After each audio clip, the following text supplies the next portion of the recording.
వేదము వేదోపబృంహణమై రామకథగా భూలోకంలో వచ్చింది. ఆ వేదము ఈశ్వరుని యొక్క శ్వాస. ఈ వేదము వాల్మీకి గిరి సంభూత. వాల్మీకి అనబడేటటువంటి పర్వతంలోంచి పుట్టినటువంటి ఒక జీవనది. వేదము మనం వెళ్ళి స్నానం చెయ్యాలి, మనం వెళ్ళి దర్శనం చెయ్యాలి. రామాయణము ప్రవహించి ఇంటింటి ముందు నుంచి వెళ్ళిపోయినటువంటి గంగ లాంటిది. దక్షిణామూర్తి వేదం, శంకరాచార్యుల వారు రామాయణం.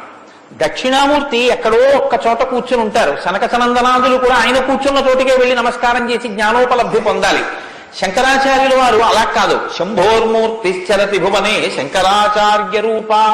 ఆ దక్షిణామూర్తి మౌనం విడిచిపెట్టి ఆసేత హిమాచల పర్యంతం పాదచారి అయి 3 పర్యాయములు పర్యటించి వేద విరుద్ధమైన వాదనలు ఖండించి మళ్లీ వేద విరుద్ధమైన వాదనలు ఈ భారతదేశంలోకి ప్రవేశించకుండా కాపు పెట్టాలన్న ఉద్దేశ్యంతో తూర్పున జగన్నాథ్లో గోవర్ధన పీఠమో, పడమర ద్వారకలో కాళికాపీఠమో, ఉత్తరమున బద్రికాశ్రమములో జ్యోతిపీఠమో, దక్షిణమున శృంగగిరిలో శారదాపీఠమో 4 చోట్ల 4 పీఠములను కాపు పెట్టి గురు పరంపర నిరంతరము కొనసాగేటట్టుగా మనని అనుగ్రహించి వేద విరుద్ధమైన వాదనలు భారతదేశంలో ప్రవేశించకుండా రక్షించినటువంటి మహాపురుషుడైనటువంటి శంకర భగవత్పాదులు తానే ఆసేతు హిమాచలం పరిగెట్టించి ప్రతి ఇంటి ముందుకొచ్చి జ్ఞానబోధ చేసినట్టు రామాయణం అనేటటువంటి గంగ వాల్మీకి గిరిశంభూతయ్యి వాడలా ప్రవహించింది.